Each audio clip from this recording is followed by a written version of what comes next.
So there's a set Fn, and we take an element of it.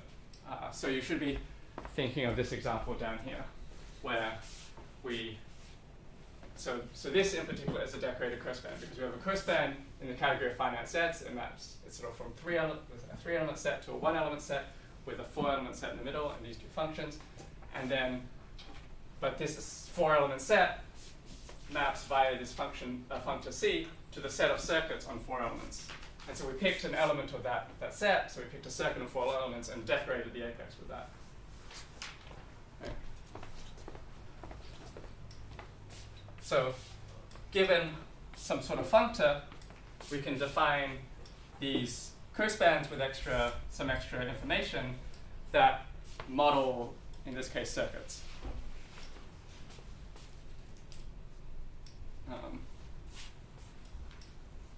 And then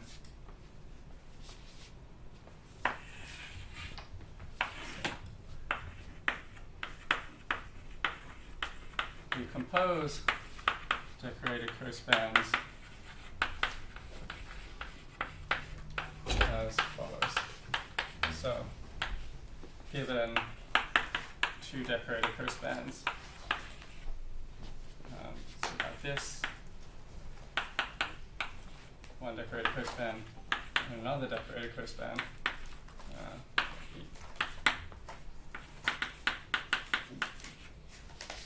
Then we can compose these 2 cospans. So this is just wiring them together. So the way we do that is we take the push out.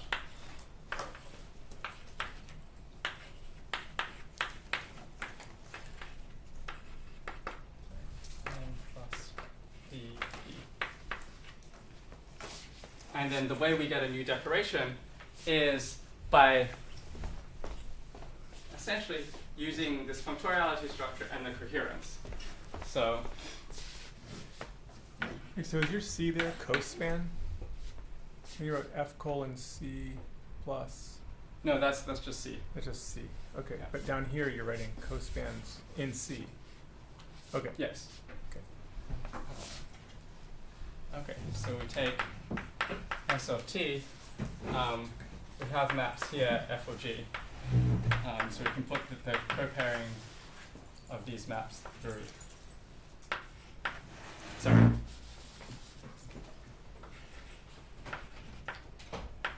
We use, I'm just sort of showing this for demonstration, we use the coherent structure to get from a circuit on here and a circuit on here, a circuit on the disjoint union, and then we use these maps to push it forward to the push out of these 2 sets. So it's going to be F of the co-pairing.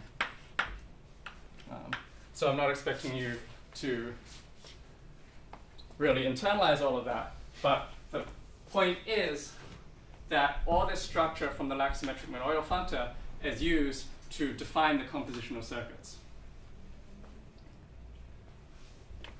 And so, okay, with 10 minutes.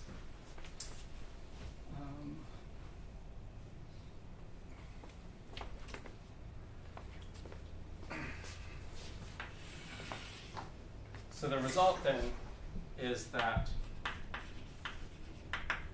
well, let's just call it a fact because it's not going to be made so precise. But first fact 1 is that decorated cospans. So this is a category because I've given you some morph. There's a category where your objects are these objects A and B. Your morphisms are decorated cospans, and you compose them this way. So decorated cospans, in fact, form a hypergraph category.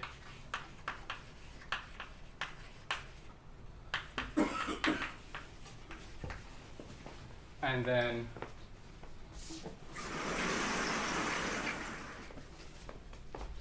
the second fact is that every hypergraph category can be obtained using a generalization of this structure.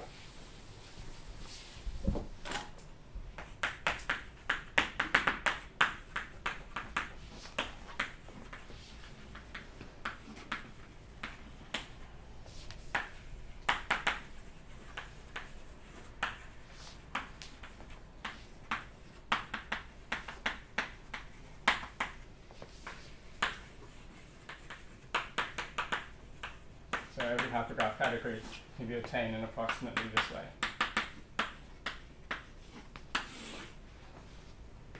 So the story again is we started trying to understand some sort of circuit type language. Then we reformed it, so we wrote down what it means to compose these circuits. We started with this idea that we wanted to compose circuits. We studied a very simple example, that is circuits of ideal wires, and saw that they were intimately related with these ideas of colimits or cospans, and of these factorization systems, so correlations. And then we used this to go back and construct and to figure out a way, so I should say, can be obtained approximately this way, where approximately means plus some ideas from correlations and or factorization systems. So we used all the structure we developed by studying ideal wires, and only really that structure to then give a way to this is something you'll have to take on faith because I haven't explained all the details, but to construct every sort of categorical structure that models the composition available when you have something circuit-like happening.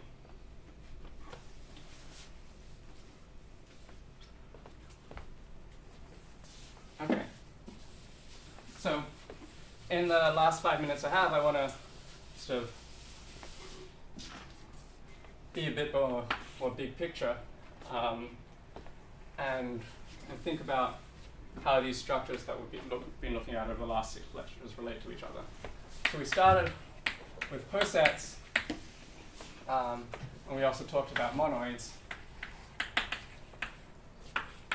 and then which are sort of very, very elementary compositional structures.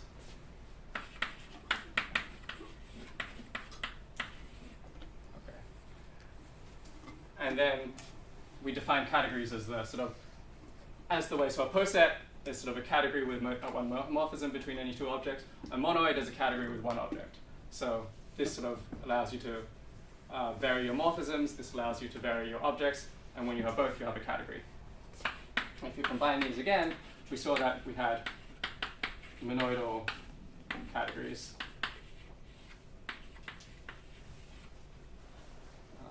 I guess we also saw that there was this thing called a monoidal poset, which was another way of combining these two structures. So there was this, and there was this. And then in the last couple of lectures, we started doing structured monoidal categories. So things like compact closed categories, which had feedback or had a way to turn wires around. And then we saw that these are an example of a hypergraph. Well, yeah, these are examples of hypergraph categories.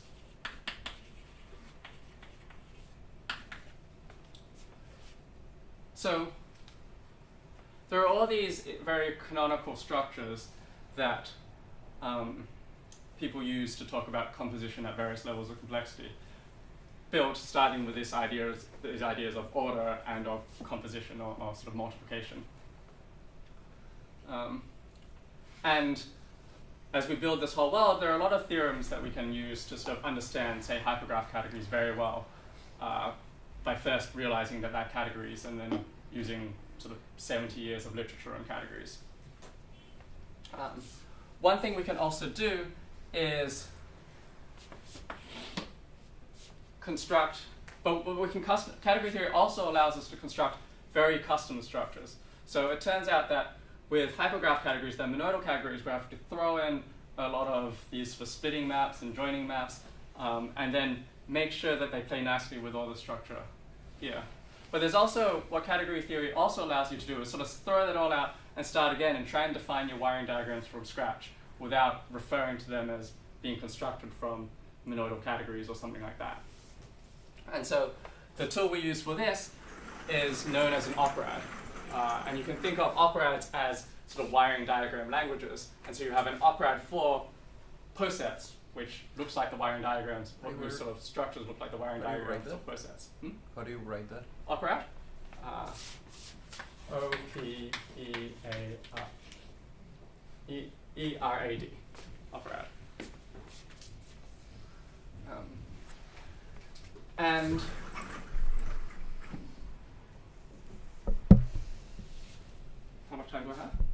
minutes. 3 minutes.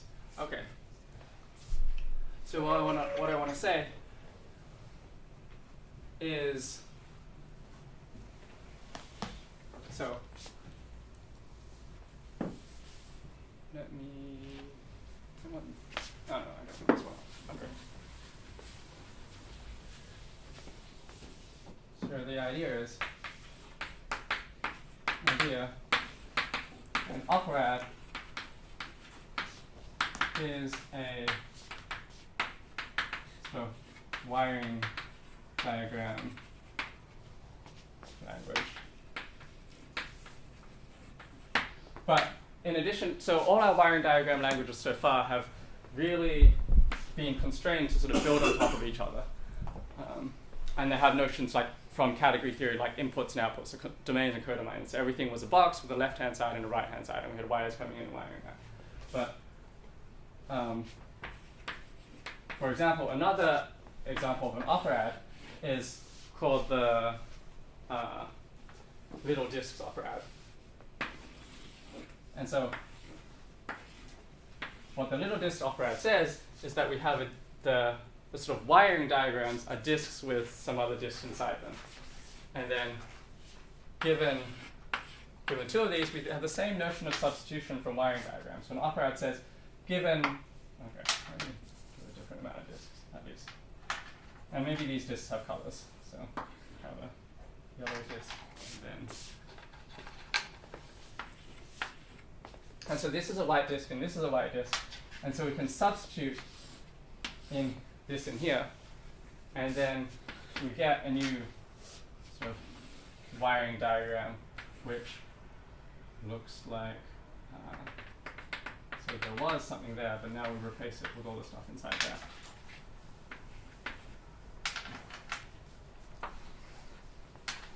And so there's an operad where